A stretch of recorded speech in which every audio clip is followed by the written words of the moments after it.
नागपुर शहर में आए दिन हत्या के मामले बढ़ते ही जा रहे हैं। नागपुर शहर के पुलिस आयुक्त रविंद्र कुमार सिंघल ने हत्या की रोकथाम के लिए नियम बनाए थे। इस पर नागरिकों की ओर से कोई भी प्रतिक्रिया नहीं आ रही है। ऐसा ही एक और मामला कलमना अंतर्गत धार गांव से उजागर हुआ है। आइए देखते हैं क्या है पूरा मामला।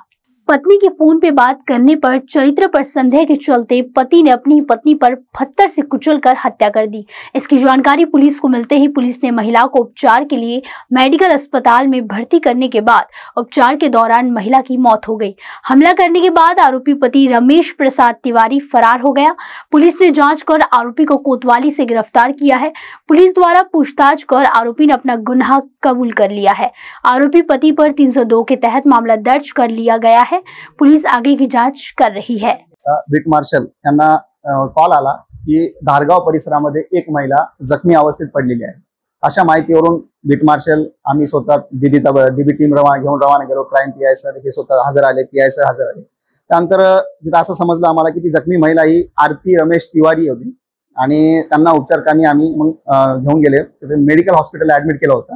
त्या दरम्यान तिचं उपचार दरम्यान ती मरण पावली आणि त्या दिवसापासून तिचा जो पती होता रमेश प्रसाद तिवारी हा फरार होता। आणि त्या दरम्यान आम्हाला असं समजलं की रमेश हा आरतीच्या याच्या संशयावर तिने मोबाईलवर कोणाला तरी बोलत आहे असं त्याला संशय होता। म्हणून चारित्र्यावर संशय घेऊन त्यांच्यामध्ये नेहमी वाद होत होता।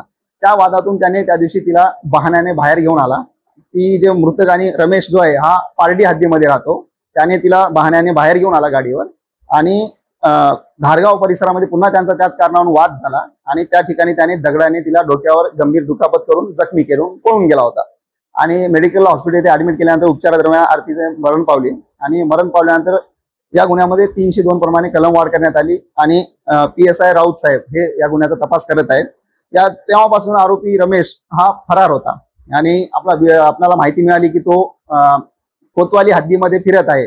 अशा माहितीवरून डीबी टीम रवाना केली आरोपीचा शोध कामी आणि आरोपी मिळून आला। आरोपी सध्या ताब्यामध्ये आहे। आरोपीचा PCR घेतलेला आहे। आरोपीकडे तपास सुरू आहे। सध्या गुन्ह्याचा तपास PSI राऊत करत आहे। धन्यवाद। कारण असं समोर आलेलं आहे की ती नेहमी मोबाईलवर बोलायची आणि हा रमेश जो आहे आरोपी तिला याबाबत विचारायचा पण तिने कधी सांगितलं नाही। त्यामुळे रमेशचा जो शंका आहे ती वाढत गेली आणि चारित्र्यावर शंके घेऊन त्याच्यामध्ये वाद होत होता। त्याच कारणामुळे त्याने तिला जखमी केलेलं आहे। आरोपी हा पूजा पाठीचे काम करतो, घरोघर जाऊन पूजा वगैरे करण्याचा त्याचा हे करतो, पूजा करतो। कारा न्यूज के लिए विशाल बम्बटवार की report. Central provincial school end junior college शिक्षा पाए अब संस्कार के साथ day boarding end residential school facilities, library, laboratories, computer room, digital classrooms, music, vocal and instrumental, dance, classical and western, sports, indoor and outdoor. Central Provincial School and Junior College, 38 Vedahari, Outer Ring Road, Post Besa, Nagpur. Our branches at Rameshwari and Vedahari. Contact number 7276066999 and 7276055999. Central Provincial School and Junior College.